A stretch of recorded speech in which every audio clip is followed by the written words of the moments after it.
Perang melawan hawa nafsu. Perang melawan hawa nafsu adalah perang seumur hayat kita, sabda Rasulullah Shallallahu Alaihi Wasallam. Perang yang lebih besar dari semua perang adalah perang melawan hawa nafsu, sebab dia ada di dalam jasad kita, yang kita bawa. Perang melawan hawa nafsu adalah perang melawan diri sendiri.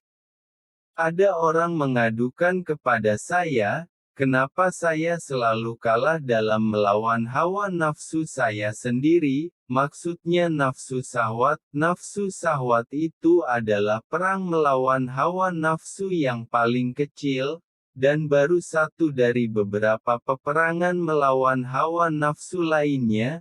Nafsu syahwat itu semua orang punya, laki-laki perempuan.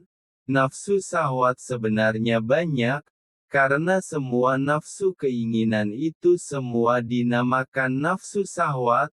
Keinginan pada perempuan bagi laki-laki, sudah punya satu, ingin dua, sudah punya dua ingin istri tiga, dan seterusnya. Keinginan pada harta, pada jabatan, kedudukan, pujian, ternak, mobil, rumah, semua itu nafsu syahwat, nafsu keinginan.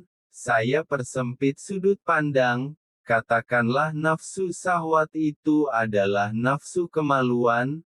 Maaf, bukan maksud untuk berbicara jorok, agar mudah saja dipahami, karena kemaluan semua orang punya.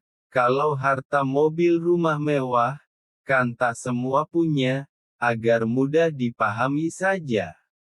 Lelaki itu punya nafsu syahwat, iblis itu membisiki lelaki, maka akan dibisiki yang mudah dan orangnya punya, tak mungkin dibisiki, agar bisa memerangi negara lain. Wong tetara tak punya, jadi dibisikinya yang paling dipunyai saja. Harta tak punya, yang punya apa? Ya kemaluan. Maka dibisiki yang paling gampang, yaitu punya kemaluan, agar kalah ketika melawan kemaluannya sendiri. Ketika orang itu kalah ketika kemaluannya sendiri, maka kekalahannya adalah kekalahan yang fatal. Semua lelaki pasti punya kemaluan, kalau kencing pernah pasti megangi kemaluannya. Sebesar apa kemaluannya itu? Apa sebesar kontainer, tiang listrik, pohon kelapa, kecilkan. Tak ada orang yang kemaluannya lebih besar dari dirinya, atau kemaluannya 1000 banyaknya, sehingga mengeroyoknya, dikeroyok kemaluannya yang 1000, maka andai kalah ia wajar, lawang kemaluannya juga hanya sekecil itu. Tapi melawan yang kecil tak berdaya saja begitu kok kalah, kan memalukan, makanya dinamakan kemaluan, karena kalau kalah melawan dengan kemaluannya sendiri itu sangat memalukan, nanti di akhirat itu tak ada yang beralasan, behujah di hadapan Allah.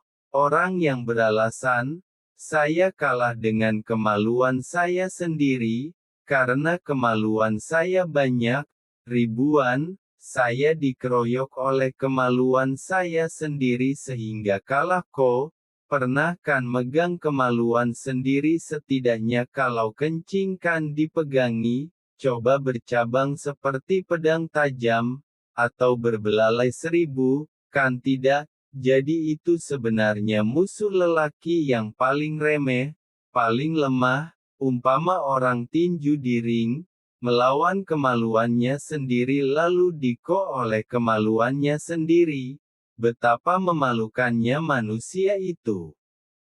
Kamu itu tidak akan dibisiki oleh iblis, misal dibisiki disuruh melawan Presiden Jokowi, atau Presiden Rusian Putin, atau Israel.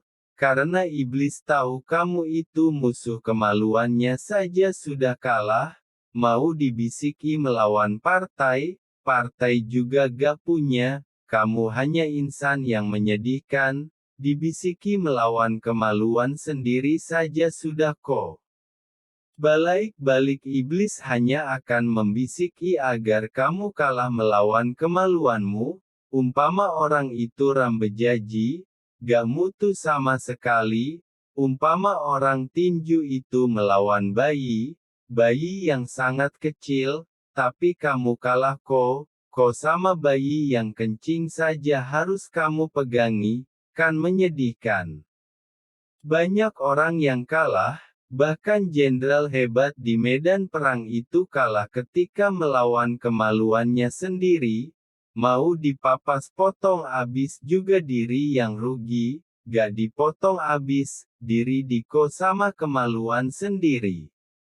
Agar menang bagaimana? Ia dinikahkan, diberikan tempat yang halal, agar kemaluan yang cuma satu itu tak bisa mengkomu. Ingat perang paling panjang itu perang melawan nafsumu sendiri, perangnya siang malam, dia menyusup seperti musuh dalam selimut, dalam sarung, dalam celana dalammu sendiri, menunggu kamu lena, ketika kamu lena, dia akan membunuhmu di dalam selimutmu sendiri, ketika kamu sibuk mempertahankan benteng pertahanan agar tak diserang iblis, ternyata iblis sudah mengirim SMS ke kemaluanmu, dan bangun-bangun kamu mati sudah tertikam. Ketika kamu tak menganggapnya musuh, ketika itulah dia bebas menikammu dari segala arah, bahkan ketika kamu tidur.